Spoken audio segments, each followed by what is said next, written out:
हाय, मी रुचा. गेल्याच महिन्यात शाल्व त्याच्या आजोळी आणि मी आणि मंदार आमच्या लहानपणीपासूनच्या शहरात म्हणजेच कल्याणला चाललो होतो. त्यानिमित्ताने मी कल्याण फूड सिरीज करायचं ठरवलं. कल्याणला जातोय म्हणजे खाण्यापिण्याची चंगळ. घरी दररोज आईच्या हातचं चमचमीत स्वादिष्ट जेवण आणि त्यानंतर हे असे काही स्पॉट्स जे मी कधीच मिस करू शकत नाही कल्याणला आल्यावर. सगळ्यात पहिले आम्ही गेलो टिळक चौकातली फेवरेट अशी पाणीपुरी खायला जयशंकर पाणीपुरी भेळपुरीवाल्याकडे. बँगलोरमध्ये मुंबईसारखं चाट आम्हाला तरी अजून कुठेच मिळालं नाहीये. भेळ आणि शेवपुरी पार्सल घ्यायला आलेलो असताना पण लाईव्ह काउंटर पे पाणीपुरी खाने का ये मौका कौन छोडेगा यार. पहिली पाणीपुरी तोंडात टाकताच फ्लेवर्सचा आणि आनंदाचा जो ब्लास्ट आम्ही अनुभवलाय ना, आहा हा. अजूनही पेपर प्लेट आणि कागदामध्ये पॅक करून दिलेलं पार्सल बघून इतकं नॉस्टॅल्जिक फील होत होतं ना मला. ही शेवपुरी अनरॅप करताना जयशंकर पाणीपुरीवाल्या काकांचा मी माझ्या लहानपणीपासूनचा बघितलेला संपूर्ण प्रवास आठवला.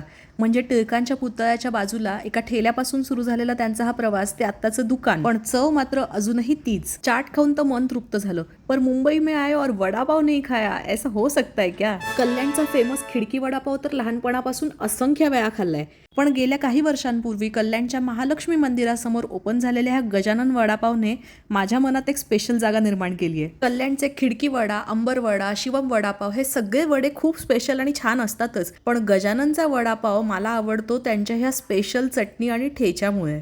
कल्याणकरांनो, कल्याणातले तुमचे फेवरेट फूड स्पॉट्स मला कमेंट्समध्ये नक्की सांगा.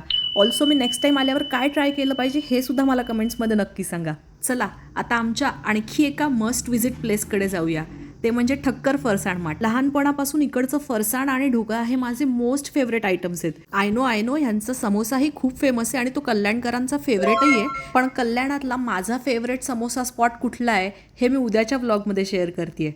त्यामुळे आपली ही कल्याण फूड सिरीज नक्की फॉलो करा. आणि हा मिनी व्लॉग जर आवडला असेल तर जास्तीत जास्त लाईक करा आणि शेअर करा.